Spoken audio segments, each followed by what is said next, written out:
नमस्कार. आपण सोप्या वाटणाऱ्या पण अवघड असलेल्या ग्रंथाचा अभ्यास करतोय. आपण पहिले 2 समास पाहिले. पहिल्या समासामध्ये त्याग निरूपण पाहिलं. त्या त्याग निरूपणामध्ये समर्थाने शिष्याला सांगितलं की जे जे काही नाशिवंत आहे त्याचा त्याग करा. आणि त्याग करा म्हणजे काय करा, तर मला देऊन टाका. शिष्याने सद्गुरूला देऊन टाकावं, जे नाशिवंत आहे ते देऊन टाकावं असं सांगितलं. आणि मग असं लक्षात आलं की नाशिवंत काय, सगळं जे जे दृश्य आहे ते सगळं नाशिवंतच आहे, त्यामुळे ते सगळं देऊन टाकायचं. तर त्याचा विचार करताना जे जे काही भासतं, जे जे काही दिसतं ते सगळं नाशिवंत, त्याला माया असं म्हटलं. त्यामुळे आपण त्याग निरूपण आणि माया निरूपण असे 2 समास पाहिले. आता या पार्श्वभूमीवर आज आपल्याला ब्रह्माचा विचार करायचा आहे. मग आता ब्रह्मनिरूपण सांगताना साधारणपणानं 7 विषय या समासामध्ये आपण अभ्यासणार आहोत. पहिलं असं आहे की ही जी काही नाशिवंताची सीमा आहे, म्हणजे आपण पाहूया की नाशिवंत म्हटलं आहे तर त्याची आपल्याला आसक्ती नसावी. जे काही टाकूनच द्यायचं आहे त्याची आसक्ती कशाला हवी असा प्रश्न आहे. आता ते सगळं टाकून कसं द्यायचं, इतकं आपण जन्माला आल्यापासून कळायला लागल्यापासून गोळा करतो गोष्टी, त्या सगळ्या नाशिवंतच असतात, पण लागतात ना आपल्याला. अहो किती लहानपण, सागर गोटे गुंजा बारीक सारीक काही दिसलं की आम्ही गोळा करणारी माणसं, आणि ते सगळं नाशिवंत आहे कळत असतं आपल्याला, पण तरीसुद्धा ते टाकून द्यायचं काही मान्य होत नाही. आणि समर्थ सांगतात संगती तुका नाशिवंत, ज्याच्याशी संग कराल ते सगळं टाकून द्या, ते नाशिवंत आहे. आणि सांडून राहावे निवांत, असं टाकायला शिकलात की बघा निवांत पडेल. हे काय आपल्या म्हणजे अनुभवाच्या कक्षेतलीच गोष्ट नाही की संग टाकायचा, गोळाच करायचं नाही काही, आणि गोळा न करण्यामुळे तुम्हाला आनंद मिळेल, तुम्ही निवांत व्हाल. असं कसं वाटेल, आम्हाला गोळा करण्यात किती आनंद असतो, आणि ते अगदीच आपल्याला उलटं सांगतात. तर आता आपल्याला याचा विचार करायचा की समर्थ संगती तुका नाशिवंत, की हा संग नाशिवंत कसा आहे. आणि खरंच निवांतपण, शांतीचा, समाधानाचा अनुभव घ्यायचा असेल तर आपला संग टाकला गेला पाहिजे. म्हणजे नेमकं काय करायचं. आता त्यांनी म्हटलं आहे संग कसा, तर 3ऱ्या अर्धचरणामध्ये एकपणाचाही अंत असा शब्द वापरला आहे. तर एकपणा म्हणजे काय, तर एकटेपणा, आपल्या एकटेपणाचा अंत होईल. एकटेपणाचा अंत म्हणजे काय, एकटेपणाचा अंत कोणीतरी दुसरं आहे माझ्याबरोबर. संग टाकला की एकटेपणाचा अंत होईल, हे पण पुन्हा आपल्याला लक्षात येणारी गोष्ट नाही की एकटेपणा म्हणतोय आपण, आणि एकटेपणाचा अंत होईल म्हणजे आपण एकटे राहणारच नाही. केव्हा नाही राहणार, कुणाशी संगच केला नाही तर आपला एकटेपणा राहणार नाही. आता हे पण कसं समजून घ्यायचं, आपल्याला मित्रपरिवार लागतो, म्हणजे दुसरा कोणीतरी लागतो, तेव्हा आपण आपले सुखदुःखाचे अनुभव एकमेकांना देतो, घेतो, आपल्याला काय वाटतं ते सांगतो. आणि ते तर म्हणतात एकपणाचा अंत जेव्हा कराल, संग सगळा टाकून द्याल, तेव्हा तुम्हाला निवांतपण येईल, तेव्हा तुम्हाला शांती समाधानाचा अनुभव येईल, असं समजतं. पहिल्याच ओळीमध्ये सुरुवातच करताना आपल्याला ब्रह्मनिरूपणाची सुरुवात करताना ते सांगतात. त्यामुळे आजच्या समासामध्ये आपल्याला धक्के बसणार आहेत. आपण करतो काय आणि समर्थ सांगतायत काय ते आपल्याला काय. सामान्य तुमचं आमचं काय असतं की मी आणि माझं असं आपल्याला हवं असतं. त्या मी आणि माझं यात आपण असतो. सगळ्या ज्या काही दृश्य जग आहे, दृश्य वस्तू आहे, त्याला आपण चिकटलेले असतो. नित्य नव्या गोष्टी आपल्याला दिसत असतात, नित्य नव्या गोष्टीचा हव्यास असतो, आणि ते सगळं आपण म्हणजे विवेकाने करतो, अनुभवाने, विवेकाने, समजुतीनं. अगदी आपल्या शब्दात सांगायचं झालं तर आपल्या खिशाला परवडणारं, आपल्या अंथरूण पाहून पाय पसर ज्याला म्हणतो तसं, पण हवं असतं आपल्याला. अजिबात संग टाकावा हे काही आपल्याला वस्तूंपासून सुख मिळणारच नाही, हे काही आपल्याला पटणारी गोष्ट नाही. तर ते आपल्याला सांगतायत हे सगळं सुख म्हणताय ना, ते नाशिवंत आहे. वस्तूंमधून, व्यक्तींमधून कुठूनही सुख मिळत नाही, त्याचा संग सोडावा असं सांगतात. म्हणजेच आसक्ती सोडावी. आहेत की नाही धक्के बसणारी गोष्ट, ह्या सगळ्या गोष्टी कशा काय आपल्याला पटाव्यात, कारण आपण वागतो एक आणि ते सांगतायत. मग त्याच्यासाठी काय करावं, खरंच असं करायचं की कुणाशी संग ठेवायचा नाही, काही वस्तूच ठेवायच्या नाही, कोणाशी मैत्रीच करायची नाही, एकटेपणाचा पण अंत करायचा. मग हे सगळं जुळवायचं कसं, तर या जुळवण्याचा पण विचार समर्थाने या समासात आपल्याला केला आहे. ते म्हणतात की हे सगळं काय करायचं आहे, मनाने करायचं आहे. दृश्यावरून चित्त काढून घ्यायचं आहे. ह्या दृश्य जगातच राहायचं आहे आपल्याला, पण या दृश्य जगामध्ये राहून त्या दृश्यावरती आपला जो काही चिकटतो आहे आपण, ते चिकटले पण काढून घ्यायचं आहे आणि अलिप्तपणे त्याच्याकडे बघायचं आहे. आपण जे सगळीकडे बोलतो आहे, आत्ताच वर्गाला सुरू करतानाच आपला विषय झाला की आपण किती चिकटतो, काही आपल्याला स्थिरता नाही, विचारांना पण स्थिरता नाही. आपण एका आजींचं उदाहरण घेत होतं की कुणावर विश्वासच नाही टाकायचा की माझं कोण करेल, भविष्यात मला कोणी नाही आहे, माझं भविष्यात कोण करेल असा विचार येणं स्वाभाविक आहे. मग हा भाचा करेल का, हा पुतळा करेल का, हा शेजारी करेल का, असे विविध विचार मनात येतात आणि मग त्याच्यावर थोडासा विश्वास टाकावा, काहीतरी गडबड व्हावी, नाही याचं नाही बरोबर, दुसऱ्यावर तिसऱ्यावर, आणि मृत्यूपत्रसुद्धा बदलावं, आता याला काय करणार. अशा जेव्हा गोष्टी आपण ऐकतो तेव्हा समर्थांच्या या ओवीचा, या शब्दांचा अर्थ आपल्याला कळतो की या दृश्य जगातल्या सगळ्या गोष्टीपासून आपल्याला बाजूला होता येईल का, त्याच्यात राहून आपल्याला बाजूला होता येईल का. नेहमी चिकूच्या बीचं उदाहरण देतात. आंबा आणि चिकूची बी, आंब्याची कोय असते, म्हणजे त्या कोळीला किती आपण अगदी रस काढतो, पिळून पिळून रस काढतो, दुधात कोळ टाकतो, तरीसुद्धा कोळीला थोडं तरी राहतं. आपल्या लहानपणी, आता आपली नातवंड खात नाहीत, पण आपल्या लहानपणी आपण त्या कोळी खायचो चाटून पुसून कारण त्या कोळीला काहीला काहीतरी चिकटलेलं असायचंच. त्याच्या उलट बरोबर चिकूची बी, तिला काहीसुद्धा राहत नाही. तर चिकूच्या बीसारखं आपण अलिप्तपणानं राहायला पाहिजे असं ते आपल्याला सांगतात. याला पाश्चात्य शास्त्रज्ञ इनर क्वायट असं म्हणतात. इनर क्वायट असं शांत समाधानी, आपल्या बाहेर काहीच असू दे, बाहेर काही चालू दे, आपण इनर क्वायट असं राहता आलं पाहिजे आपल्याला. याला संपूर्ण समाधान, संपूर्ण शांती असं म्हटलं जातं. हा अनुभव आपल्याला या ब्रह्म अनुभव समासातून घ्यायचा आहे. थोडा अवघड आहे, पण त्याग आणि माया आपण पचवलं त्यामुळे हे आपल्याला समजेल असं म्हणायला हरकत नाही. पुढे ते म्हणतात, एकपणाचा उमस काढिता त्रिपुटी सावकास, होत आहे म्हणून ध्यास एकपणाचा नसो. म्हणजे काय तर ही जी काही ज्याला मी म्हणते की आपण प्रत्येकजण आपला स्वतःचा उल्लेख करतो, यात मीपणाचा संघ असतो. म्हणजे काय तर माझं नाव, माझं दिसणं, माझी डिग्री, माझं असणं, माझ्या भोवतीच्या सगळ्या गोष्टी, माझं घरदार, माझं कुळ, माझा नवरा, माझी मुलं, हे सगळं जे की आहे हे मीच्या भोवती असणारं जे वलय आहे ती माझी एका अर्थाने आसक्तीच आहे. म्हणजे याचा सगळ्याचा संघ आहे मला. माझी ओळख काय तर या सगळ्या गोष्टी मिळून मी आहे असं प्रत्येकाचं असतं. आता या संघापासून सुद्धा अलिप्त व्हायचं आहे आपल्याला. नेहमी आपण उदाहरण घेतो की फक्त विवेकानंद असं म्हणू शकतात की या देहाला नरेंद्र म्हणतात. म्हणजे माझं नाव नरेंद्र आहे असं नाही त्यांनी म्हटलं, या देहाला नरेंद्र म्हणतात. म्हणजे नरेंद्र हा देहाचं नाव आहे, पण मी कोणीतरी वेगळं आहे असं माझं स्वतःपासून मला बाजूला होता येतं का. आसक्ती काय असतं तर संघ हा असतो की माझाच मला संघ आहे. आता हा संघ कसा, एखाद्या वस्तूचा संघ आपल्याला कळतो की हा माझा मोबाईल आहे, ही माझी वही आहे, माझं पेन आहे, हे माझं घर आहे, हे मला कळू शकतं की ह्याचा संघ आहे मला. परंतु माझाच मला संघ आहे हे कसं काय कळलं तर म्हणून ते म्हणतात की एक तर आसक्ती असणारी मी म्हणजे माझा देह असं म्हणूया, आणि या सगळ्या गोष्टी हे सुद्धा वेगळं वेगळं आहे, द्वैत आहे या दोघांमध्ये असं समजून घ्यायचं. आणि ह्या आसक्तीची ही तिसरी म्हणजे क्रिया, हे समजून घेणं म्हणजे असं वागणं, ही तिसरी गोष्ट क्रिया. जसं नेहमी आपण ज्ञाता ज्ञेय ज्ञान असं म्हणतो त्रिपुटी, तसं इथे पण त्यांनी आपल्याला 3 गोष्टी सांगितल्या आहेत की आपला देह, आपलं स्वतःचं खरं आपलं असणं, आणि हे जे सगळं आपण संग लावून घेतलं आहे तो, या तिन्ही गोष्टी, तिन्ही अवस्था आपण लक्षात घेतल्या पाहिजे. आता या निरूपणात म्हणजे ब्रह्मनिरूपण समासामध्ये एक साधारण 7 मुद्दे आपल्याला दिलेत. सुरुवात त्यांनी अशी केली की ह्या सगळ्या दृश्य गोष्टींमध्ये नाशिवंत ज्या गोष्टी आहेत, या नाशिवंत गोष्टींचा म्हणजे आसक्तीचा थोडक्यात त्याग करायचा आहे. तिथपासून आपलं जे खरं स्वरूप आहे त्या खऱ्या स्वरूपाकडे जाण्यासाठी नेमकी काय साधना करावी, कशामुळे हे कळेल मला, माझं खरं रूप काय आहे हे मला कसं कळेल. आपला खऱ्या रूपाचा विचार केला तर आपण फार तर म्हणू एखादा माणूस, त्या माणसाचा स्वभाव असं नाही, मला कळलं आहे तिचं ते बोलणं वेगळं आहे आणि करणं वेगळं आहे असं एखाद्या व्यक्तीबद्दल आपण म्हणू शकतो. मग त्याला स्वरूप म्हणायचं का तर नाही. तर या देहामध्ये असणारं जे काही ईश्वर रूप आहे त्या ईश्वर रूपाला आपल्याला ओळखायचं आहे, आणि ते ओळखण्यासाठी काहीतरी आपल्याला साधना करायला हवी.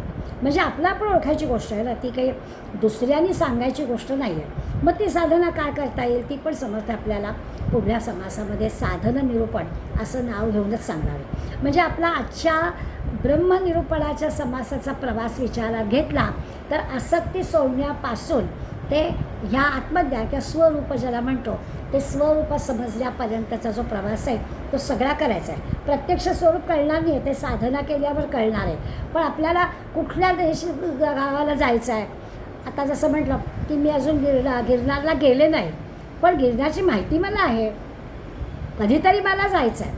तसं या स्वरूपाला जायचं आहे, अजून कसं जायचं आहे ते माहिती नाही आहे, अनुभव घेतलेला नाही आहे, पण अमुक ठिकाणी मला पोचायचं आहे. त्याच्यासाठी काय काय करायला हवं असं जसं आपण विचार करतो तसं साधनाचा विचार पुढल्या समासात आपल्याला समर्थ करायला सांगणार आहे. पण ते सांगतात की तिथे गेलात ना की एक आत्मानंदाचा अनुभव येईल. म्हणजे जी गोष्ट आपण ठरवली आहे ती प्राप्त झाली की आत्मानंद मिळेल, स्वरूपाचं ज्ञान झालं. आजचा योगायोगाचा भाग आहे. आज गोंदवलेकर महाराजांचं प्रवचन आजच्या तारखेचं जे आहे ना त्याच्यावर अगदी हाच विषय आहे. ते म्हणतात की तुम्ही जन्माला माणूस म्हणून आला आहे, त्याचा हेतू काय आहे, भगवंताई तुम्हाला नरदेह म्हणून जन्माला का घातला आहे, तर परब्रह्मस्वरूप परमेश्वर तुम्हाला कळावा हा खरा नरदेहाचं ध्येय आहे. आपल्याला नरदेह का मिळाला नाही तर मिळालेच एवढे 84 लक्ष योनीतले जीव आहेत ते नाही आपल्याला मिळाले. आपल्याला माणूस म्हणून जन्माला घातलं भगवंताने. मग माणूस म्हणून जन्माला घातल्यानंतर आपलं खरं काम काय आहे, तर हा जो काही ईश्वर आहे या सगळ्या जीवांच्यामध्ये असणारा त्या ईश्वराला जाणण्यासाठी आपल्याला नरदेह दिला आहे. आता आपण म्हणतो असं कसं होईल, काही ते छान शिकावं, मोठी नोकरी मिळावी, गणगंज पैसा कमवावा, छान आनंदात राहावं, भरपूर मित्र असावे, किती किती गोष्टी आहेत. व्यावहारिक दुनियेमधल्या अनंत गोष्टी अशा आहेत की त्या मिळवावं म्हणजे आपलं जीवन यशस्वी होईल असं आपल्याला वाटतं. प्रत्यक्षात तसं नाही आहे असं ते आपल्याला सांगतात. मग खरा स्वरूपाचा आनंद घ्यायचा असेल, आत्मानंदाचा अनुभव घ्यायचा असेल तर साधनं म्हणून आपल्याला जे काही करायचं आहे ते आपल्याला देणार आहे. काय ह्या साधनामुळे काय घडेल, तर असं आहे ना की ध्येय गाठायचं आहे तर तिथे नेमका अनुभव काय येईल माहिती असलं तर माणूस तेवढ्या ध्येयापर्यंत पोचेल. म्हणून ते तिथे ह्याच समासात आपल्याला सांगणार आहे की मी देह आहे ही जी आपली पक्की भावना आहे तो आपला भ्रम आहे. हे जेव्हा आपल्याला कळेल तेव्हा आपल्याला स्वरूप म्हणजे काय ते कळेल.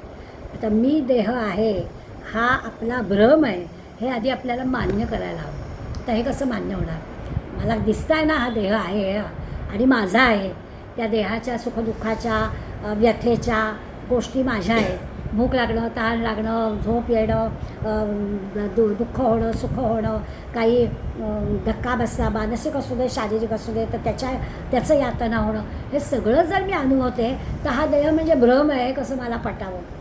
पण ज्या वेळेला हे कळेल की हा देह काही खरा नाही, हा पण भ्रम आहे, या देहाच्या आसक्तीत पडायचं नाही असं जेव्हा कळेल तेव्हा त्या आतल्या परमात्मा काय आहे ते स्वरूप काय आहे ते कळेल. तोपर्यंत स्वरूप कळणार नाही. स्वरूपाचा आपल्याला आता विसर पडला आहे. परब्रह्मस्वरूप आपलं खरं स्वरूप आहे याचा आपल्याला विसर पडला आहे, त्याचं आपल्याला स्मरण करून देता येईल. असा हा जो सगळा आहे ना तो आतला बदल आहे. बघा जसं म्हटलं की इनर क्वायट आहे, ते आतली शांतता आहे. तसं ती आतली शांतता आपल्याला जेव्हा प्राप्त होईल तेव्हा आपल्याला हे सगळं कळेल. याचा अर्थ साधना करून साधक बदलला की तो सिद्ध रूपाला जाईल. ही हा सगळा प्रवास आपल्याला करायचा आहे. मग आत्ता म्हटलं तसं पहिल्या 6 ओव्यांमध्ये समर्थांनी आपल्याला ह्या आसक्ती सोडण्यासाठी काही वेगळं करायचं आहे का, तर काही नाही. शांत राहावं, समाधानी राहावं, आहे त्यात समाधान मानावं असं नाही, राहावंच. आपण मानण्याचा प्रयत्न करतो पण मानणं वेगळं आणि असणं वेगळं. तर नुसतं मानून नाही पुरणार, आपण समाधानीच आहोत असाच आपण विचार करायचा. आपण शब्द वापरतो अहम ब्रह्मास्मी किंवा अहम आत्मा असे शब्द वापरतो. तर अहम आत्मा म्हणजे काय, खरंच असं म्हणणं आणि असणं मी आत्मा आहे असं वाटतं का अजूनसुद्धा मी म्हणजे मिरालीमय, मी म्हणजे काहीतरी बेडेकशातली निवृत्त शिक्षिका असं जोपर्यंत माझी ओळख मी सांगते आहे तोपर्यंत काही आपल्याला हे कळलेलं नाही. ही जी जाणीव आहे ही संपली पाहिजे. माझी म्हणून देहाची म्हणून जी जाणीव आहे ती संपली पाहिजे. हे सोडलं तर मग वृत्ती आपली कमी होईल. त्याला त्यांनी शब्द वापरला शास्त्रीय भाषेमध्ये उन्मनी अवस्था.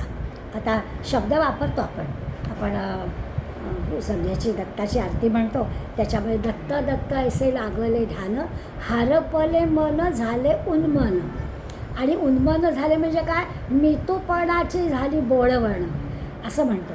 ते मी तू पण जिथे गळून पडतं, बोळबोळ होते, म्हणजे त्यावेळेला जी अवस्था येते उन्मनी अवस्था, त्या उन्मनी अवस्थेचं वर्णन आपण करतो.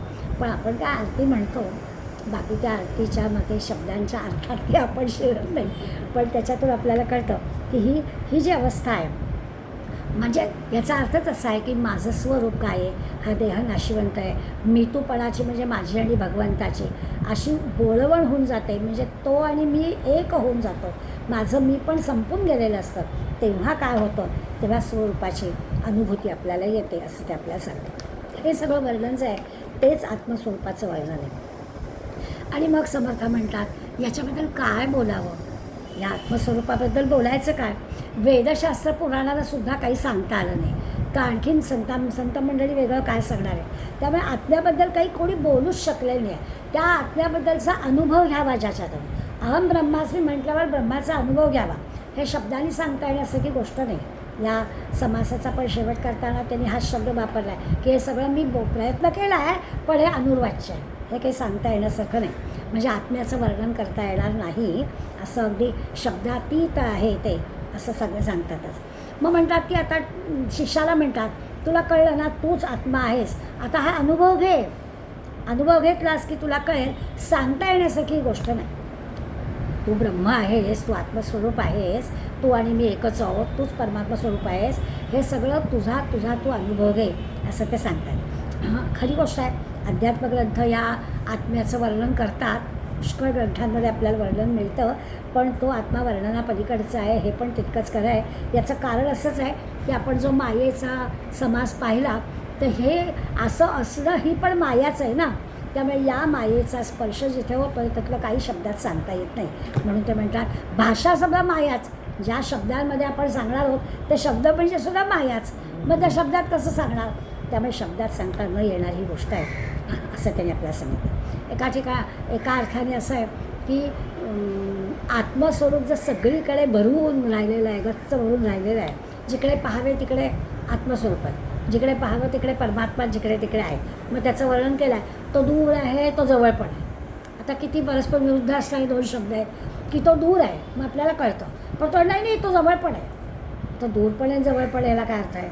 उजवीकडे आहे, डावीकडे आहे, वर आहे, खाली आहे, आत आहे, बाहेर आहे. वर्णन करताना असे शब्द वापरतात दोन्ही परस्पर. सगळीकडे आहे हेच सांगायचं आहे, पण ते तुम्हाला आम्हाला कळावं म्हणून त्याचं असं वर्णन करतात. आणि पुन्हा एवढं वर्णन करताना म्हणतात की ते सगळ्यांच्यात आहे, पण ते चिकटलेलं नाही आहे. आता ह्या अशा आत्मस्वरूपाच्या वर्णनाला किती शब्दात वर्णन केलं तरी पण न कळणारी गोष्ट आहे. पण तरीसुद्धा आपल्याला कळण्यासाठी संत मंडळी अशा प्रकारचं वर्णन करत असतात. असं आत्मस्वरूप सगळीकडे भरवून राहिलेलं आहे.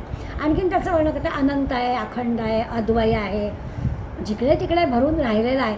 मग नेहमी आपल्या आपल्या व्यवहारापुरता विचार करायचा झाला तर आपण आपलं एखादा डबा आणि त्या डब्यात भरलेल्या वस्तूचा विचार करतो. साखरेने डबा घट्ट भरलेला आहे, अगदी 5 किलोचा डबा आणि 5 किलो साखर हलवून भरले.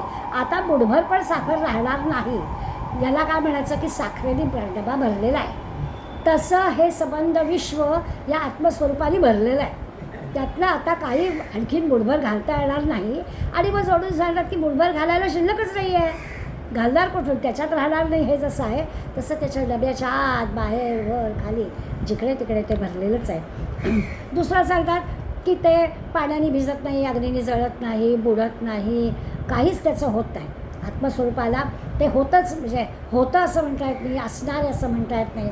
त्याला काळाचा, स्थानाचा, कशाचाही काही विचार नाही आहे. सगळीकडे आणि सर्व वेळी ते असतं तसं.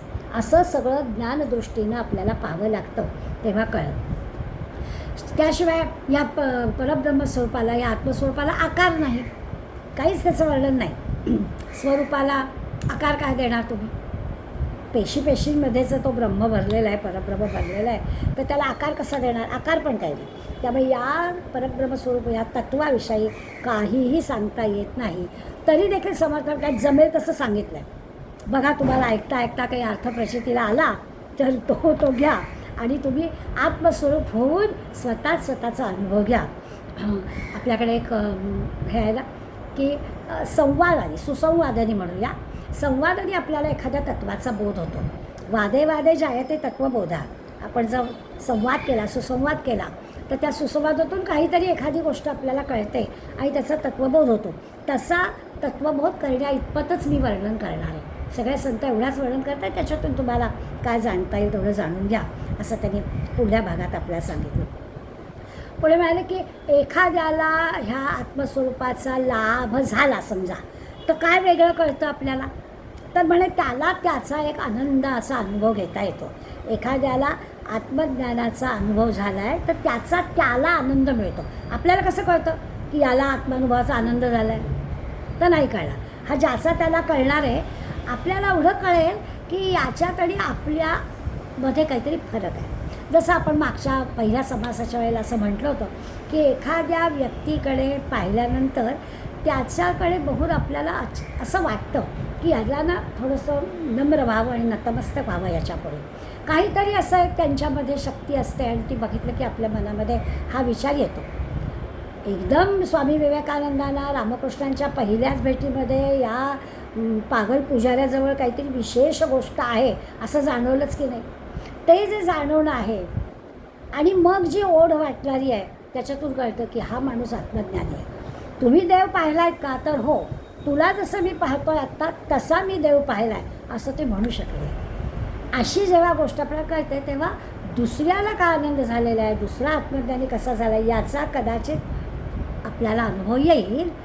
म्हणून ज्याला आपण एखाद्याला देहधारी असणारे सद्गुरू मिळतात तेव्हा त्याला हा आनंदाचा अनुभव घेता येतो की सद्गुरूंकडे गेल्यावर मला तो आनंद मिळतो असं म्हणतात. अर्थात असं वाटणं किंवा असं बोलून दाखवणं समर्थ इतके बारकाईचा विचार करतात. त्यामुळे हा पण अभिमान आहे बरं का. त्यामुळे असं वाटलं तरी देखील ते बोलून दाखवलं तर तोही आपला अभिमान आहे. देहबुद्धी लगेच आपली थोडीशी वर येते की मला सद्गुरू आहे, मला कळलं, त्यांनी मला सांगितलं, अशा सगळ्या गोष्टी होतात आणि ती देहबुद्धी आणखीन वरती येते. देहबुद्धीमुळे या आत्मबुद्धीला न्यूनपणा येतो, कमीपणा येतो. खरं जायचं आहे काय, देहबुद्धीकडून आत्मबुद्धीकडे जायचं आहे. त्यामुळे जोपर्यंत ही देहबुद्धी संपत नाही, मी आणि माझा देह याच्याविषयी जेवढं प्रेम आपल्याला आहे ते जोपर्यंत कमी होत नाही ते ब्रह्मदर्शन होत नाही. देहबुद्धी ही ब्रह्मदर्शनाच्या आड येणारी गोष्ट आहे. माझा गुडघा, माझा डोळा, माझं डोकं, माझं पित्त, हे सगळं जे काही माझं सारखं आपण म्हणतो ते सगळे या आत्मदर्शनाच्या आड येणाऱ्या गोष्टी आहेत. जेव्हा हे माझं पण संपेल की ते देहाचं बघेल, असं जेव्हा होईल तेव्हा त्या आत्मदर्शनाचा विचार करता येईल. इतका देहबुद्धीचा त्याग त्यांनी आपल्याला करायला सांगितलं आहे. आता हे सगळं मायेचं सामर्थ्य आहे. आपल्याला असं का वाटतं, हे सगळी माया आहे असं वाटणं, या देहाबद्दल इतकं प्रेम वाटणं, ह्याचं कारण ही माया आहे. या मायेच्या सामर्थ्यानंच हे असं होतं. पण मायेच्या सामर्थ्यानेच ब्रह्मज्ञान पण होणार आहे. जितकं मायेचं सामर्थ्य देहबुद्धीसाठी आपल्याला म्हणजे आत्मबुद्धीकडे जात नाही देहबुद्धी, त्याच्या आड येणारी गोष्ट आहे. हीच माया आपल्याला, जसं असताना पालक चांगलं आणि वाईट दोन्ही सांगतात. पालकच आपल्याला शिक्षा पण करतात आणि पालकच आपलं कौतुक पण करतात. तसं ही मायेचं आहे. दोन्ही गोष्टी ही मायाच करते. ब्रह्मज्ञान पण मायाच सांगणार आहे आणि ही देहबुद्धीसुद्धा मायाच आपली दूर करणार आहे. दोन्ही दृष्टीने विचार केला तर ही मायाच आपल्याला एकीकडे बंधनात अडकवते पण आणि एकीकडे ही मायाच आपल्याला बंधनं तोडून आत्मज्ञानापर्यंत नेते पण. अशा दोन्ही गोष्टी आहेत. एका अर्थाने स्वतःला आपण बंधनात अडकवतो. माया अडकवते म्हणजे काय, आपणच आपल्याला बंधनात अडकवतो. समर्थाने शब्द वापरला आहे, आपण त्या मायेच्या चक्रात गुंततो. त्याच्यातून आपल्याला बाहेर पडायचं आहे, आत्मज्ञानाकडे जायचं आहे. पण मग आपल्याला ते आवडतं ना मायेत गुंतणं. तीच माया आपल्याला जागं करते की अरे तू आलायस ना नरदेहाचं हे घेऊन, जन्म घेऊन, मग आता ह्याच्यात अडकू नको, चल ह्याच्यातून बाहेर पड, इथे नाही रमायचं आहे तुला, असं तीच माया आपल्याला सांगते. त्या मायाच अडकवते, मायाच अभिमान दूर करते, मायाच आपले दुःख कष्ट दूर करते, मायाच आपल्याला आत्मज्ञानाकडे नेते, असे पण म्हणे. त्याच्यासाठी त्यांनी एक आपल्याला सारीपाटाचा दृष्टांत दिला. पूर्वी एक सारीपाटाचा खेळ असायचा. सोंगट्या आणि फासे असायचे. फासे टाकायचे आणि आपण त्याप्रमाणे आपल्या सोंगट्या हलवायच्या, असा सारीपाटाचा खेळ असायचा. त्या सारीपाटाच्या खेळाचा समर्थाने दृष्टांत दिला आहे की काय झालं तर म्हणे खेळण्यासाठी सोंगट्या आणल्या कोणाकडून तरी, शेजाऱ्यांकडून सारीपाट आणला, सोंगट्या आणल्या आणि मग खेळायला बसली मंडळी. आता या सोंगट्या आपापसात वाटून घ्यायच्या, असं रंग असायचा आहे आमच्या लहानपणी होता सारीपाट आमच्या घरामध्ये. त्यामुळे सोंगट्यांचे 4 जण खेळायचे, तर 4घांच्या सोंगट्यांचे वेगवेगळे रंग असायचे. मग प्रत्येकाने त्या आपापल्या सोंगट्या वाटून घ्यायच्या आणि मग त्या सोंगट्या ठेवायच्या आणि मग फासे टाकायचे आणि मग तेवढ्या घरातून पुढे पुढे जायचं. तर तसं म्हणाले वाटण्या करून झाल्या आणि आता ह्या माझ्या सोंगट्या, प्रत्येकजण ह्याच्या सोंगट्या माझ्या, इथपासून अभिमान सुरू झाला की ह्या सोंगट्या माझ्या. आणि मग त्या सोंगट्या खेळताना दुसऱ्याच्या सोंगटीने आपली सोंगटी मारली, तसं बुद्धिबळात खेळतो आपण की तो हत्ती आला आणि उंटाला मारून टाकलं की मग दुःख आपला हत्ती मेला याचं दुःख होतं. त्यामुळे ह्या सोंगट्या एकमेकांना मारून त्याचं दुसऱ्याची मारली तर आनंद, आपलं मारलं गेलं तर दुःख, असं सगळं त्या सोंगट्यांच्या खेळामध्ये होतं. आणि मग डाव जिंकण्याचा आनंद होतो, दुसऱ्यानी आपल्याला जिंकू दिलं नाही तर राग पण येतो, अनंत गोष्टी घडतात. आणि मग इतकं घडतं की भांडणं होतात, मग त्या सोंगट्यांची फेकाफेक पण होते. समर्थाने वर्णन केलं की या सोंगट्यांच्या खेळातून रागाच्या भरात एकमेकांच्या मानगुटा पण धरल्या जातात, जीवही धरला जातो. तर हा सगळा खेळ आहे. आणि मग त्याचं वर्णन करताना म्हणतात, अहो हे कन्या पुत्र नातेवाईक ही या सोंगट्या आहेत आणि ह्या सोंगट्यांच्या आधारे आपण हा जीवनाचा खेळ खेळतो आणि तेच त्यांच्याचबरोबर आपण भांडतो, मारतो, आनंद व्यक्त करतो, दुःख व्यक्त करतो, कधी प्रेम होतं, कधी भांडाभांडी होते, अशा सगळ्या गोष्टी घडतात. कारण हा संसाराचा प्रपंचाचा खेळ हा सोंगट्यांसारखा खेळ आहे. उगीचच कधी अभिमान वाढतो, कधी ममत्व वाढतं, कधी हा माझ्याशी चांगला वागला म्हणून त्याचं प्रेम वाटतं, हा माझ्याशी असा का वागला म्हणून राग येतो. हे सगळं जे की आहे त्याच्या बाहेर आपल्याला पडायला हवं. कारण ह्या सगळ्याचं दुःख होतं, हे काही मोठं आनंददायी गोष्ट नाही आहे. आणि ह्या अशाच गोष्टी घडत असतात. म्हणून ते सांगतात की ह्या मायेत गुरफटल्यामुळे, या प्रपंचात अडकल्यामुळे, या सोंगट्यांमध्ये अडकल्यामुळे, आधी माझ्या होत्या ना त्या सोंगट्या, मग त्या मरायला लागल्यावरती जरा गडबड झाली. त्यामुळे हे सगळं अशा प्रकारचं झाल्यामुळे त्या मायेचा निराश करण्यापलीकडे दुसरं काही करता येत नाही. नाहीतर मग आपल्याला त्या खेळातलं मर्म जाणून घ्यायचं आहे की असं का घडतं. तर त्यातलं मर्म आहे मी माझं ममत्व जिथे आहे त्यामुळे असं घडलं आहे ते सांगतात. याच्यात आणखी नव्याले की ह्याच्यातून बाहेर पडायचं असेल ना, तर जसं चक्रव्यूहात शिरायचं कसं आणि बाहेर पडायचं कसं, या दोन्ही गोष्टी माहिती लागतात. नाहीतर आत जाता येत आहे पण बाहेरच पडता येत नाही, मग काय फायदा. तसं म्हणे इथे होतं. किती प्रपंचात आत शिरायचं आणि प्रपंचातून योग्य वेळेला कसं बाहेर पडायचं हे आपल्याला कळलं पाहिजे.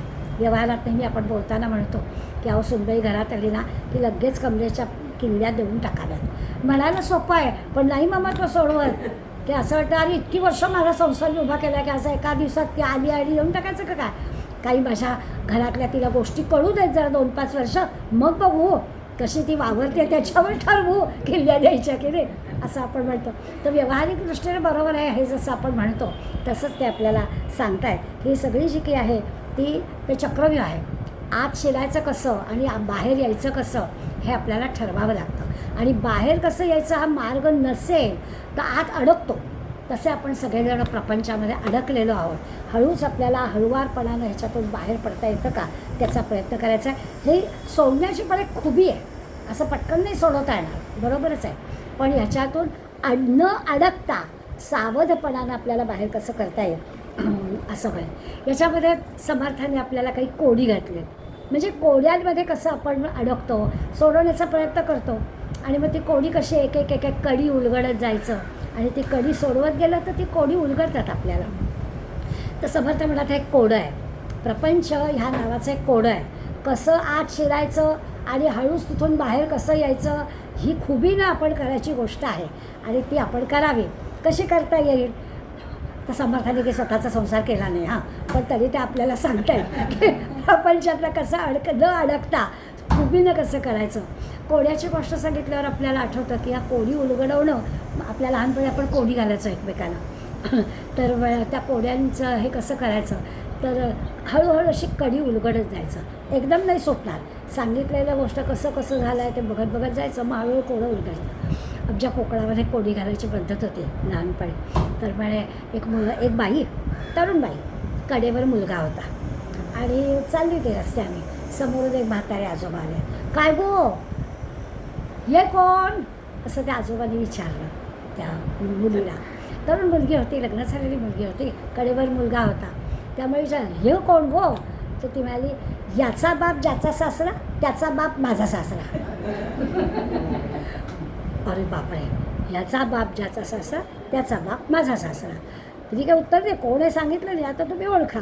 आणि मग विचार करायला लागला काय असेल. आता हे कोडं आहे, मग कोडं उलगडायचं कसं.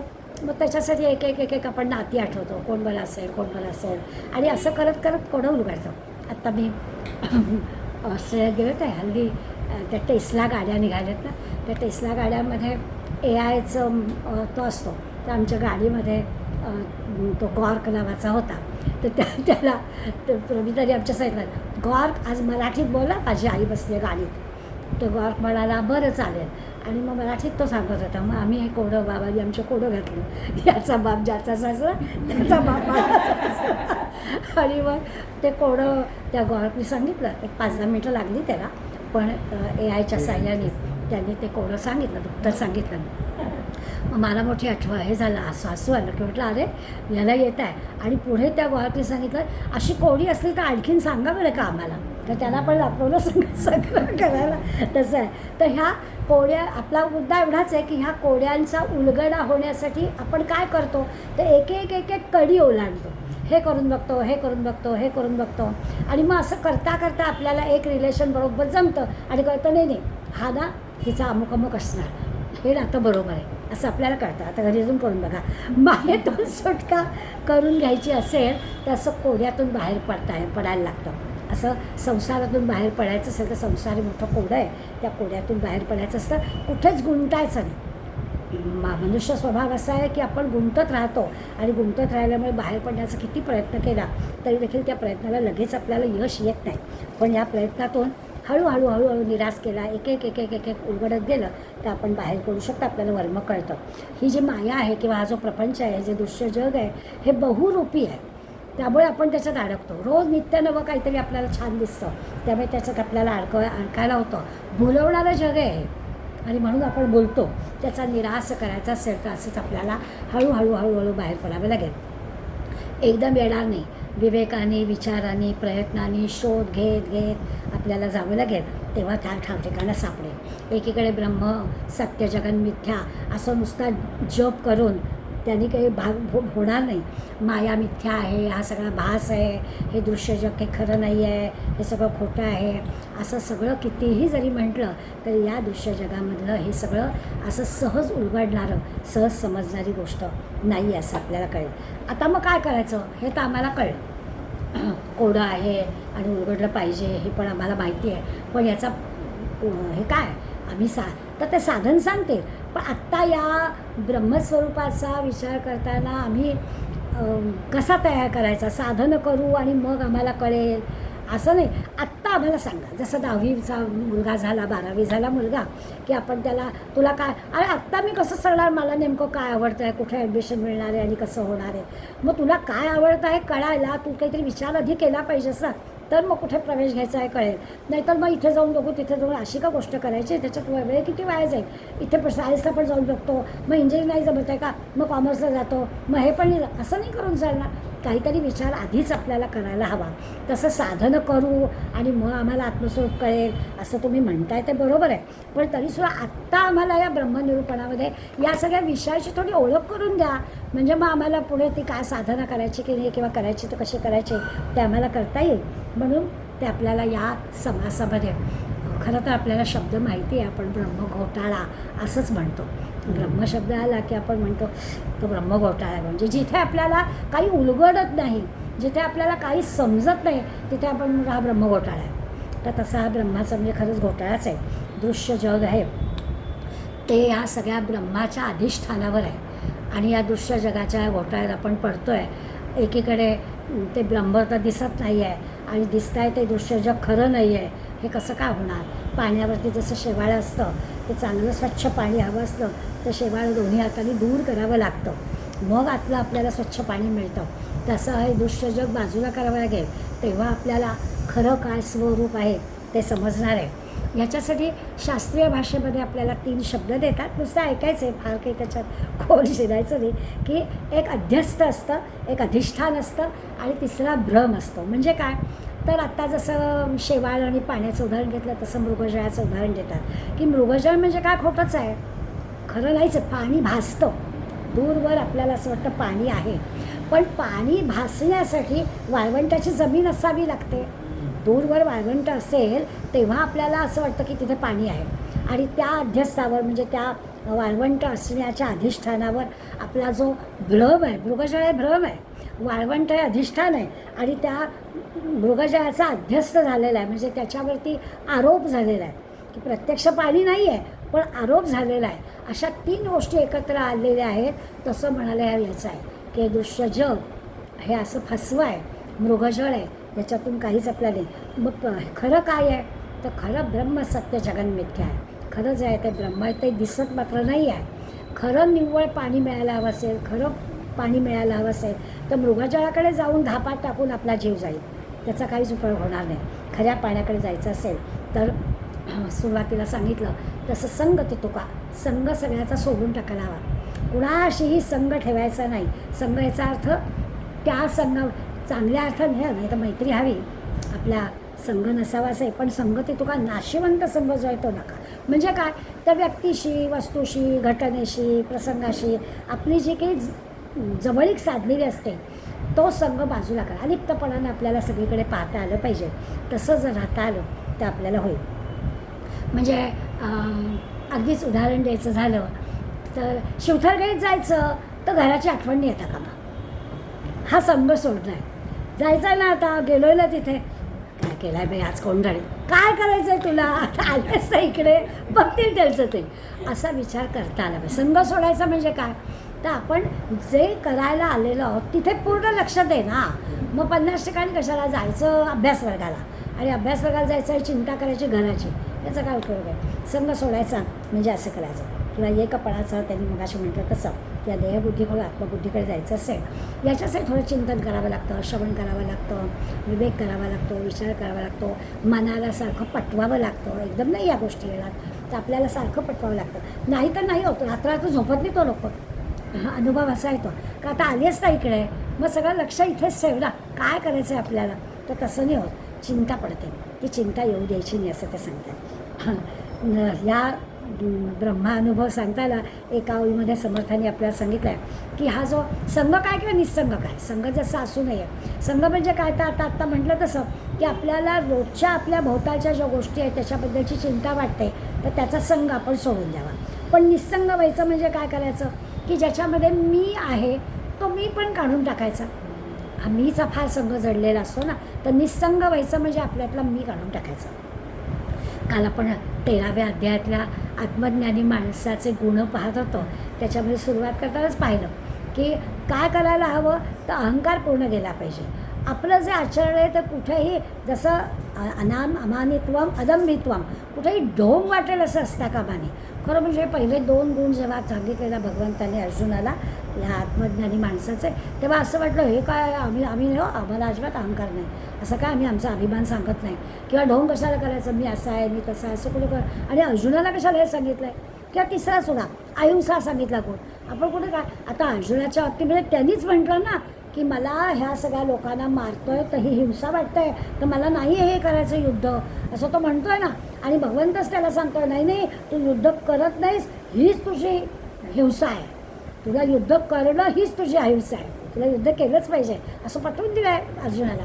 त्यामुळे या सगळ्या शब्दांचे खरे अर्थ आपल्याला जाणून घेतले पाहिजे.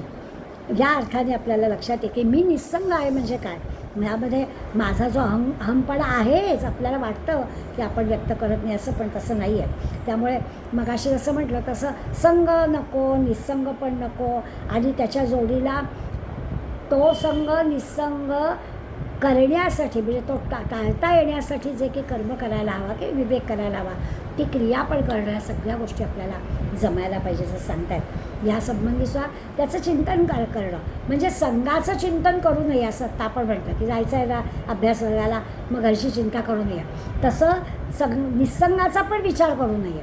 तर त्याचं हे केलं की ते स्वस्वरूपाच्या आड येतं. दोन्ही गोष्टी आपल्या आड येतात.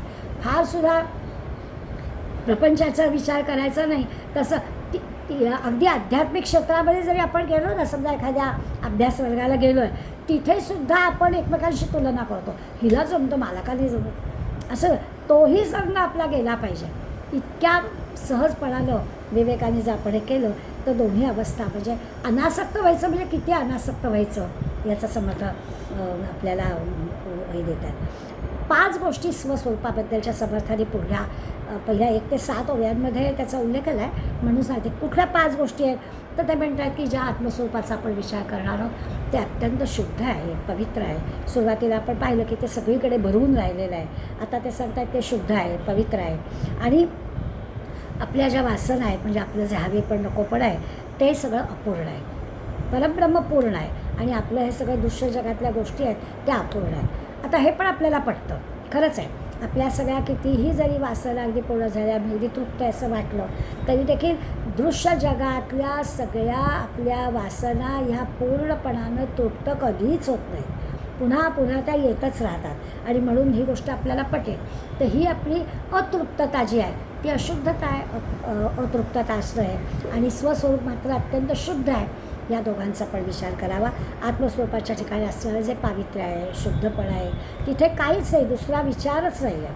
देहबुद्धीच्या ठिकाणी मात्र दुसरा विचार आहे. त्या पहिला गुण त्यांनी सांगितला की आत्मस्वरूप अतिशय शुद्ध आणि पवित्र आहे. दुसरी गोष्ट ते सांगतात की या वाचून अन्य काहीच नाही, ते सगळं घनदाटपणानं भरलेलं आहे, ते पण आपण लक्षात घ्यायचं. म्हणजे जे जे दिसतं आहे ते ते सगळं स्वरूपच आहे, ते ते भगवंतच आहे असं सारखं मनाला पटवायचं. म्हणजे दुसरा मुद्दा झाला स्वस्वरूपाबद्दलचा किंवा आत्मस्वरूपाबद्दलचा की ते दुसरं नाहीच, तेच सगळीकडे आहे. तिसरं म्हणतात की ज्या विश्वामध्ये किंवा जगामध्ये आपण राहतो आहोत तिथे परस्पर दृश्य पण काही गोष्टी आहेत, अदृश्य पण काही गोष्टी आहेत. काही सचेतन गोष्टी आहेत, काही अचेतन गोष्टी आहेत. जगामध्ये दोन्ही गोष्टी आहेत. काही स्थूल दिसत आहेत, काही सूक्ष्म दिसत आहेत. जसं आपल्या देहाबद्दल आपण विचार करू, स्थूल देह पण आपल्याजवळ आहे, सूक्ष्म देह पण आपल्याजवळ आहे, तोही आपल्याला कळत आहे. असं जगामध्ये सगळ्या प्रकारच्या वस्तू आहेत. अशा सगळ्या वस्तू आपल्या जगामध्ये दोन्ही प्रकारच्या दिसत आहेत. त्या सगळ्या काही व्यक्त आहेत, काही अव्यक्त पण आहेत. जसं ना एखाद्या माणसाच्या स्वभावाचा थांगच लागत नाही, कारण ते अव्यक्त आहे, त्याचं कळतच नाही आपल्याला. त्याच्या मनात काय आहे ते त्याचं व्यक्त होत नाही. जे व्यक्त झालेलं असतं ते मनात असतंच असं नाही. त्यावेळी अव्यक्त आणि व्यक्त हे पण आपल्याला कळतं. तर तसं पण ह्याच्यात येतं. आणि या दृश्य जगामध्ये ह्या सगळ्या गोष्टी येतात, पण स्वस्वरूपामध्ये मात्र असं काहीच येत नाही. दोन्ही गोष्टी या स्वस्वरूपामध्ये येतात. असा तिसरा मुद्दा त्यांनी सांगितला. चौथा म्हणाला की आत्मस्वरूप हे स्थलकालाच्या चौकटीत नसतं. ह्या ठिकाणी आत्मतत्व आहे आणि दुसऱ्या ठिकाणी नाही असं नाही होत. अमेरिकेत गेलं की असतं आणि भारतात नाही असं नाही आहे. स्थलकालाची मर्यादा या आत्मतत्वाला नाही. जिकडे पाहावे तिकडे तेच. आपण पूर्वी जनसंघाचे होतं ना तेव्हा घोषणा होती, आगे देखो दीपक दीपक पीछे देखो दीपक दीपक अशी घोषणा होती. तर त्याचा अर्थ काय की जिकडे तिकडे जनसंघच असला पाहिजे, तसं जिकडे तिकडे आत्मस्वरूपच असलं पाहिजे. अशा प्रकारचं वर्णन चौथ्या मुद्दा म्हणून केलं. खाली वर मागे पुढे सगळीकडे ते सगळ्या बाजूंना सगळ्या ठिकाणी ते आत्मस्वरूप भरलेलं आहे. असं सारखं सारखं आपण आपल्याला बजावायचं. मग असं बजावणं म्हणजे एकीकडे मी तू पण सोडून टाकणं असाच त्याचा अर्थ आहे की दुसरं काही दिसणारच आहे, सगळीकडे काय ते तेच दिसेल असं त्यांनी आपल्याला सांगितलं. अगदी उपनिषदांमध्ये हाच विषय आहे. मग असं वाटलं दूर जवळ, अत्यंतिक जवळ आहे, अत्यंतिक जवळ आत्मस्वरूप आहे. याचा अर्थ काय, माझ्या जवळ आत्मस्वरूप आहे, अत्यंतिक जवळ, दुसरं काहीच नाही, याच्या इतकं जवळ काही नाहीच आहे. आपण किती जवळचा मित्र वर्णन करू, याचे माझे अतिशय जवळचे संबंध आहेत असं वर्णन करू, त्याहीपेक्षा जवळचं, याच्या इतकं जवळ दुसरं काहीच नाही असं आत्मस्वरूप आहे आपलं. आपल्या आत्मस्वरूपा इतकं जवळचं आपल्याला कोणी नाही. आता याचा अर्थ कसा लावायचा, आत्मवस्तू जी आहे, स्वस्वरूप जे आहे ते कसं आहे, तर ते आपल्या अत्यंत जवळचं आहे आणि याच्या इतकं जवळचं दुसरं कोणीही नाही असा त्याचा अर्थ लावायचा. हेच आत्मस्वरूप म्हणजे ब्रह्म. दुसरा त्यांनी ब्रह्माचं आहे की ब्रह्म म्हणजे बृहत, वाढणं. बृहत शब्द आहे, बृहत म्हणजे मोठं, वाढणं. याच्यापेक्षा दुसरं मोठं काही नाही. ब्रह्मापेक्षा आत्म्यापेक्षा दुसरं ब्रह्म मोठं नाही. म्हणजे ज्याला विश्व म्हणू, आपण विश्वाला मोठं म्हणू, जगाला मोठं म्हणू, अगदी विश्वाची माझे घरं असं वर्णन करू, पण याच्याही पेक्षा हे मोठं आहे. ब्रह्माच्या ठिकाणी वर्णनच करता येणार नाही असं आहे. आपल्याला जे विश्व विश्व म्हणून वाटतं आहे त्याच्याही पलीकडे ते आहे. मग अशी जसा उन्मनी शब्द वापरला की त्याच्याही पलीकडे, मनाची जिथे जाते, मन जिथपर्यंत जातं त्याच्याही पलीकडे ते आहेच आहे. ज्ञानीपुरुषांना हे कळतं, संतांना हे ब्रह्मदर्शन घडतं आणि त्यांचं या विश्वाचं जे खरेपण आहे ते उरत नाही. त्यांना खरं काय ते कळलेलं असतं. म्हणून ते सांगतात ज्ञानीपुरुष हे ब्रह्मदर्शन त्यांना घडलेलं असल्यामुळे त्या विश्वाच्या खरेपणाच्या पण पलीकडे गेलेले असतात. त्यांची जी उन्मनी अवस्था आहे ती अशी आहे की त्यांना खऱ्या अर्थानं ब्रह्मदर्शन झालेलं असतं. आणखीन पुढल्या एक साधारण 10 ते 17 ओव्या आहेत ज्याच्यामध्ये त्यांनी आपल्याला सांगितलं की सगळ्यांच्या अंतर्यामी हे आहे ना, असं असलं तरी ते स्वतंत्रपण आहे. ब्रह्मवस्तू किंवा हे आत्मज्ञान आता सगळ्यांच्या अंतर्यामी आहे. आता अंतर्यामी असूनसुद्धा ते स्वतंत्र आहे. याचा अर्थ काय? एकीकडे सगळ्यांच्यामध्ये आहे सांगतात, म्हणजे याचा अर्थ असा आहे की त्याच्यावर आपलं सगळं सुख दुःख भावना सूक्ष्म देह त्याच्या असणाऱ्या सगळ्या गोष्टी अवलंबून आहेत ना, आणि त्यामुळे त्या प्रत्येकाच्या वेगळ्या आहेत. मग प्रत्येकाच्या वेगळ्या आहेत म्हणजे ते स्वतंत्रपण आहे. त्यामुळे ते सगळ्यांच्यात आहे आणि ते स्वतंत्रपण आहे. याचंच वर्णन करताना ते म्हणतात ही ब्रह्मवस्तू आहे ना ती अत्यंत सूक्ष्म आहे, नाजूक आहे, मृदू आहे. किती मृदू आहे? ब्रह्मवस्तू मृदू आहे, नाजूक आहे, सूक्ष्म आहे. आपल्यामध्ये असणाऱ्या आपण आत्मवस्तूबद्दल विचार करूया. किती अतिशय सूक्ष्म आहे आपल्याला ठीक आहे, ती दिसत नसल्यामुळे अव्यक्त आहे, सूक्ष्म आहे. पण पुढे ते म्हणतात मृदू आहे, नाजूक आहे. म्हणजे काय आहे? साधारणपणे असं आहे की पृथ्वीपेक्षा पाणी मृदू आहे असं वर्णन करतो. आकाश तर सगळ्यात मृदू आणि नाजूक आहे, पोकळीच आहे, तर आकाश सगळ्यात नाजूक आहे. त्याहीपेक्षाही आत्मवस्तू नाजूक आहे. म्हणजे कल्पना करायची की आत्मवस्तू म्हणजे काय, तर नाजूक आहे म्हणजे काय, सूक्ष्म आहे म्हणजे काय, पेशींमध्ये आहे, इतकी ती नाजूक आहे आणि तरी देखील ती सगळीकडे भरलेली आहे. आकाशापेक्षा सुद्धा सूक्ष्म आहे, आकाशापेक्षा पण नाजूक आहे, हलत नाही, बोलत नाही, डुलत नाही, येत जात नाही. अशा या आत्मवस्तूबद्दल फार तर असं सगळं वर्णन करता येतं. या पलीकडे काही नाही. सर्वत्र भरून असणाऱ्या आत्मवस्तूबद्दल संत मंडळी, आत्मज्ञानी मंडळी या अशा प्रकारचं वर्णन करून आपल्याला सांगत राहतात. याचा अर्थ आपण समजून घ्यायचा. आत्मस्वरूप कोणी नेत नाही असं वर्णन केलं. मग नेत नाही म्हणजे वस्तू नेता येईल आपल्याला, परंतु आत्मस्वरूप कसं नेता येणार ते नेता येत नाही किंवा चोरणं शक्य नाही. वस्तू चोरता येईल, आत्मस्वरूप चोरता येणार नाही. आता या शब्दाचा अर्थ लावताना आपण म्हणलं की एखाद्याच्या मनात काय चाललं आहे ते पण चोरता येईल.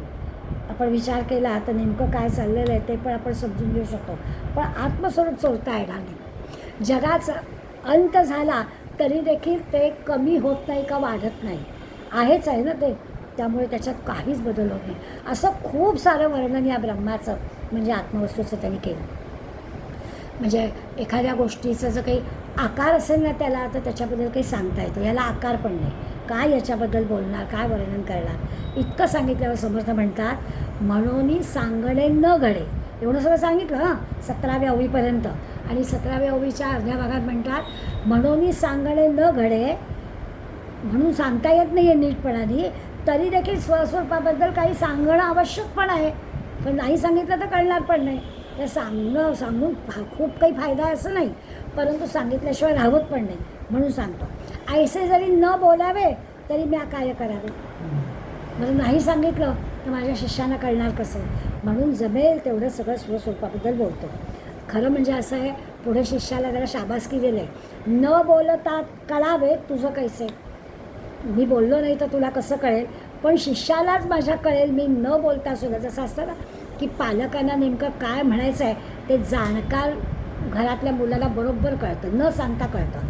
तसं ते सांगत आहेत की जो जाणकार विवेकी शिष्य आहे त्याला न सांगतासुद्धा मला काय म्हणायचं आहे ते कळेल. असं होतं. आपल्या पिढीचा तरी हा अनुभव आहे की आपल्या पालकांना काय वाटतं, काय बरोबर आहे, काय चूक आहे, आपली कृती त्यांना आवडली का नाही आवडले, हे आपल्याला त्यांनी न सांगता कळायचं.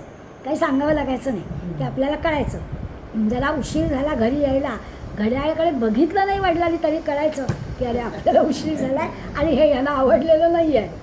असं जे आहे तसं हे सद्गुरू शिष्याच्या नात्यात सांगताय की असं जसं आहे की ते बरोबर कळतं. त्यामुळे मला ना आईसे जरी न बोलावे हे सांगून नाही आहे तर तुला कसं कळेल, पण तू विवेकी आहे त्या नाही बोललो तरीसुद्धा तुला कळेल.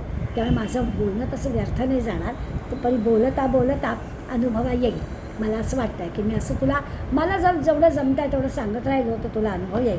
अनुभव सोडिता ते आपण की होई जाईल आणि आपोआपच कळेल. पण तरी श्रवण करावं, शब्दांमध्ये म्हणजे भाषेमध्ये सांगण्याचा प्रयत्न करावा. जे काही सांगतो आहे मी त्याचं त्या तू चिंतन मनन करावं. हळूहळू अतिंद्रिय असणारं हे जे आत्मस्वरूप आहे ते तुला कळेल. आणि मग याच ओळीमध्ये ते सांगतात की खरं तर ना निशब्द आणि मौन या आत्मस्वरूपाबद्दल खरं निशब्द राहायला पाहिजे, काही शब्दात त्याचं वर्णन करायला नको. आणि मौन हेच त्याचं वर्णन आहे असं पण सांगितलं. खूप तत्त्वज्ञानाच्या भाषेमध्ये मी परवा जिचा उल्लेख केला तिच्या खरंच आवर्जून तुम्ही जमेल तेव्हा यूट्यूबवरच्या वाचा. 25 या आहेत तिच्या, या केवळ याच आत्माराम ग्रंथावरती म्हणजे 5 समासावर 25 तिने निरूपणं केलेली आहे. खूप छान केले आहेत, एकेका शब्दाची फोड करून करून आपल्याला सांगितलं आहे. आपण ते सगळं शॉर्टमध्ये घेतो आहे त्यामुळे पण निदान आपल्याला त्या शब्दांची ओळख होईल. तर एकीकडे निशब्द म्हणायचं, मौन म्हणायचं. मौन म्हणजेच भाषण, संतांचं मौन हेच भाषण असतं.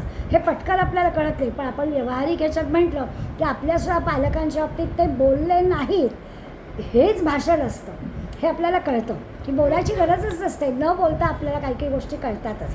बोलण्याची आवश्यकता शब्दांमध्ये सांगण्याची गरजच नसते. तसं ते सांगतायत की हे जे काही अतिंद्रिय असणारा हा अनुभव आहे याचा आत्मस्वरूपाचा तो मौनातून निशब्दातून सुद्धा कळतं. संत बोलतात, ग्रंथ लिहितात, आपल्याला समजेल असं सांगण्याचा प्रयत्न करतात. शिष्यसुद्धा ऐकतो, मनन करतो, चिंतन करतो.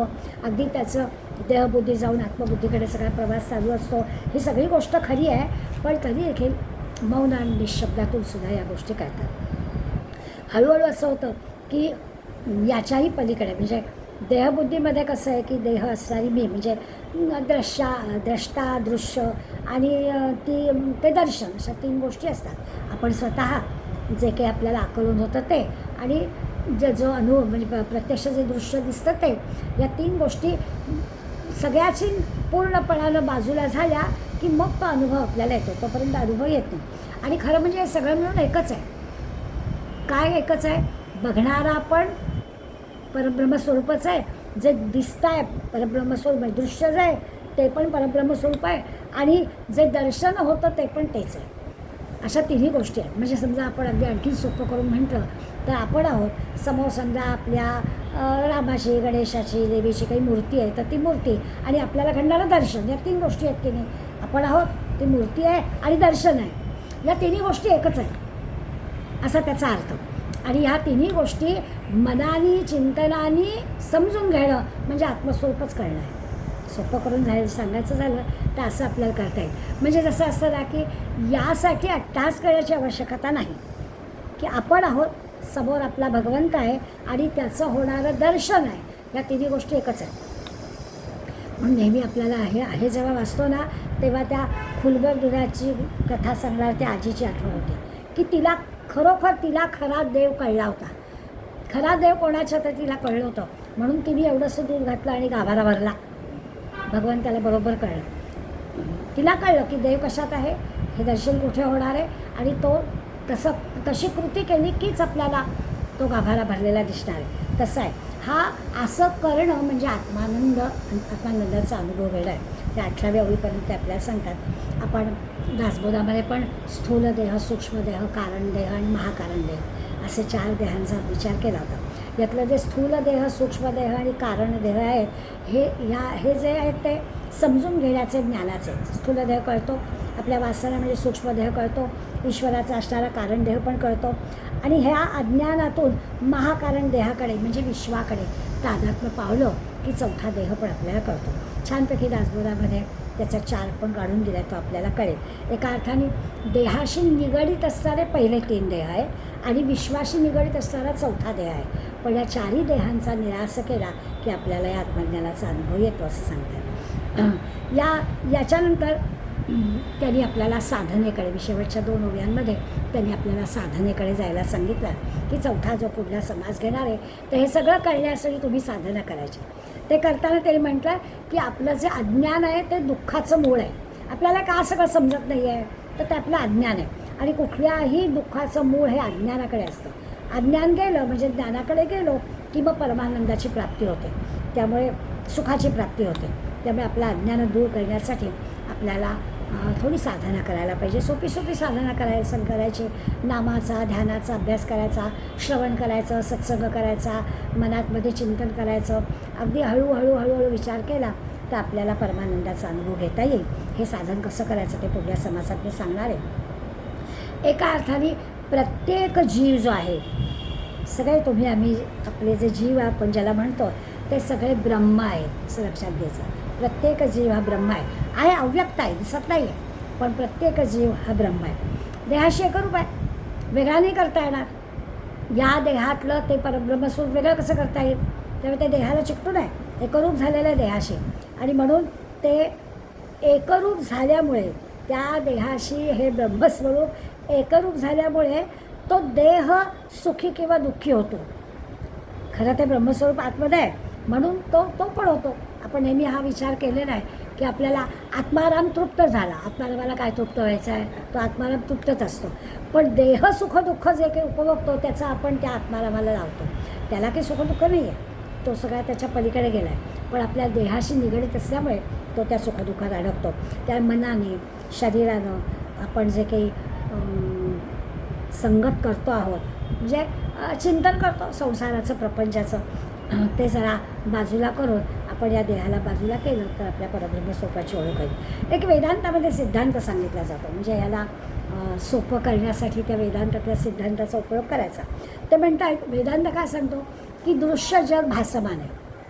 दृश्य जग काही खरं नाही. जे जे दिसतं आहे ते नाशिवंत आहे, ते काही खरं नाही आहे. दृश्य जग खरं निर्माणच झालं नाही. आपण ज्या जगात वावरतो आहे, आपण डोळ्यांनी पाहतो आहे, अनुभवतो आहे, आणि वेदांत सांगतो आहे दृश्य जग नाहीच आहे. मग आधी हेच आपल्याला समजून घ्यायला पाहिजे की जे जे दिसतं आहे ते नाशिवंत असल्यामुळे ते नाहीच आहे. दृश्य जग निर्माणच झालं नाही. तुम्हाला हे दृश्य जग दिसतं आहे हाच मुळी भ्रम आहे. तोच आधी काढून टाकायचा की नाहीच आहे हे काही. साधकाला आपल्याला जग दिसतं ना, तर साधकाला जग दिसतं त्यामुळे सुखदुःखाचा अनुभव येतो. जे नाहीच आहे त्याची चिंता करतो कशाला, त्याची वार्ता पुसशी कशाला, असंच आहे की नाहीच आहे दृश्य जग. आता असं जर म्हटलं तर एकदम कसं हे पटावं? ज्या दृश्य जगामध्ये वावरतो आहे ते दृश्य जग नाहीच आहे असं सांगितलं कसं कळेल? एकदम नाही आपल्याला हे पटणार. मग समर्थ आपल्याला उदाहरण देते, म्हणतात केवळ दिसतं आहे म्हणून खरं मानायचं का? आपल्या इंद्रियांना ते अनुभवायला येत आहे म्हणून खरं मानायचं का? हजारो संतांनी शेकडो ग्रंथ लिहून आपल्याला सांगितलं आहे की दृश्य जग खरं नाही, दृश्य जग खरं नाही, तर ते मानायचं नाही का? सगळ्या ज्या गोष्टी आपल्याला दिसतात त्या खऱ्या असतात का? मग लगेच त्यांनी त्यांच्या पद्धतीनं उदाहरण दिलं की काय काय आपल्याला दिसतं. आपल्याला स्वप्न दिसतं, असतं खरं? आपल्याला आरशामध्ये प्रतिबिंब दिसतं, खरं असतं? ते प्रतिबिंब आहे, ते खरं नाही आहे. पाण्यामध्ये आपल्याला प्रतिबिंब दिसतं, पाण्यातलं प्रतिबिंब खरं आहे, ते खरं नाही आहे. खरं वेगळं आहे आणि प्रतिबिंब वेगळं आहे. आरशामध्ये आपण वेगळं आहोत, प्रतिबिंब वेगळं आहे. स्वप्नामध्ये आपण वेगळं आहोत, स्वप्न वेगळं आहे. हे दिसतं पण खरं नसतं. तसं हे दृश्य जग खरं नसतं. आता जरा असं वाटलं की हां मग असं असेल तर बरोबर आहे, दृश्य जग नाही आहे. मग पुढे म्हणाले की पाहणारा पण खोटा आणि जे दिसतंय ते पण खोटं, काहीच खरं नाही यातलं.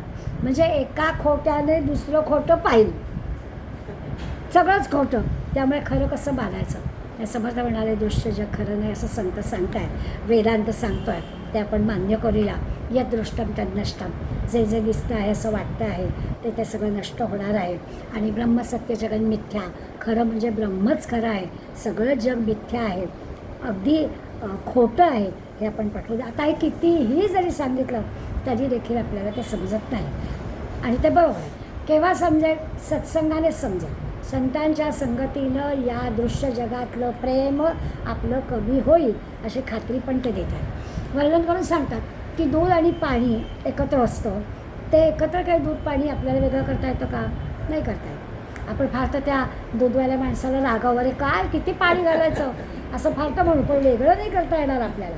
तसं हे जे काही दृश्य जग आणि ब्रह्म किंवा हे जे सगळं माया आणि हे ब्रह्म आहे हे आपल्याला वेगळं करता येणार नाही.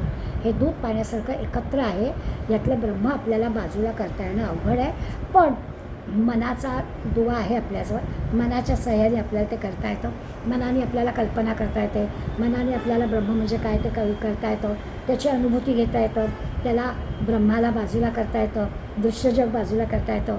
कल्पनेनं का होईना, अगदी यथार्थ म्हणता येणार नाही, पण त्या ज्ञानाकडे वाटचाल आपल्याला करता येतं हळूहळू.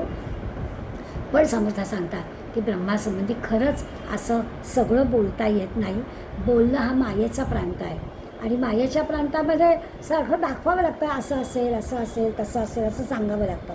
त्यामुळे हा विषय खरा म्हणजे अनुभवण्याचा आहे, हा बोलण्याचा नाही. पण तरी देखील संत मंडळी प्रयत्न करून आपल्याला सांगत असतात. म्हणून ब्रह्माचा अनुभव ज्याचा त्यांनी घ्यावा, हा ब्रह्माचा अनुभव येण्यासाठी काही साधना आपल्याला करायची आहे. सत्संग करायचा आहे, श्रवण मनन करायचं आहे, ते करावं. म्हणून साधना हा समाज चौथ्या याच्यावर समर्थाने घेतला आहे. तो आपण आता पुढल्या वेळेला बघूया. असा हे ब्रह्म घोटाळ्यात अडकला आहे. त्यामुळे पहिलासुद्धा आपण त्याग केला. तो कशाचा केला, तर हे सगळं दृश्य जग आहे, हे सगळं मला दे असं भगवंतानी सांगून टाकलं. की काय कर, समर्थ सांगतात जे जे नाशिवंत आहे ते मला देऊन टाक. आता तू काय करणार नाशिवंताचं, असं आपल्याला प्रश्न पडेल. याला काय करते, तुला नको आहे ना, तू मला देऊन टाक असंच आहे. जे नाशिवंत आहे ते मला दे. हे पहिलं त्याग करा सांगितलं. खरं म्हणजे आपल्याला हव्या असणाऱ्या गोष्टीचा त्याग करायचा असतो. की जी गोष्ट मला हवी आहे, मला उपयोगी पडणार आहे, ती गोष्ट आपण दुसऱ्याला दिली तर त्याला त्याग म्हणायचा असतो. समर्थ आपल्याला सांगतात नाही, जे तुला नको आहे तेच देऊन टाक मला. त्यामुळे पहिलं जरा तरी आपण समजून घेतलं की ठीक आहे, मला नको आहे तर जाऊन दे. माझी एक मैत्रीण आहे, तिने मला फोन केला. मला म्हणाली, मीरा 1 डझनभर तरी ताटं आहेत, काय करू गं, हल्ली कोणाला ताटं नको आहेत. सगळेजण एवढं मोठं ताट घेऊन काही पंगत बिगत नसते, ताटांचं काय करू. आमचा संवाद फोनवर चालणारा नवरा तिचा ऐकत होता. तो म्हणाला, मीराताई मी तिला सांगतोय खालच्या टाकीवर नेऊन ठेव, तुला नको आहेत ना, बघेल कुणाला हवं असल्याला घेऊन जातील, ठेव खाली नेऊन. पण तिची काही हिंमत होत नाही, अशी कशी रस्त्यावर नेऊन ठेवायची. तर तसं आपल्याला वस्तूंच्या बाबतीत सुद्धा करवत नाही की मला नको आहे, मग ठेवला नेऊन, हवं असल्याला घेऊन जाईल, नाही तर बघते आपल्याला तुला नको आहे ना, देऊन टाक. असं आपण वस्तूंच्या बाबतीत करत नाही, कारण तिथे सुद्धा आपलं ममत्व आपलं अडकलेलं असतं. आणि समर्थ आपल्याला सांगतायत की हे जे काही दृश्य जग आहे, या दृश्य जगातलं मन काढून टाक आणि त्याच्याशिवाय काही ब्रह्मवस्तू काय आहे ती कळणार नाही. इतकं जे ममत्व आपलं जे काही तिकडे अडकलेलं आहे त्याला बाहेर काढायला खूप मोठी साधना करायला हवी. पण निदान आपण असं म्हणू की याची देही याचे जन्मा, आपल्याला हे असं काहीतरी आहे बाबा, एवढी ओळख नक्की झाली आहे. भले आपण तिथपर्यंत पोचू किंवा न पोचू हा भाग वेगळा, पण अशी काहीतरी ब्रह्मवस्तू आहे आणि ती ब्रह्मवस्तू समजण्यासाठी दृश्य जगावरचं प्रेम कमी करायला हवं आहे हा एक भाग, ममत्व कमी करायला हवं आहे हा एक भाग, आणि दुसरं महत्त्वाचं असतं की साधनेने का होईना हे प्राप्त होऊ शकतं अशी एक खात्री समर्थाने आपल्याला दिली. तर आपण पुढल्या वेळेस साधनाचा विचार करूया, कुठल्या साधनेनं आपल्याला हे सगळं प्राप्त होईल ते बघूया. तव स्मरण संतत स्फुरणदायी आम्हा घडो, त्वदीय गुणकीर्तनध्वनी सुरम्य करणी पडो, स्वदेश हित रक्षणाविण तुझी कथा नावडो, तुझ्या समय्या मुची तन्वी देश काळजी पडो. जय जय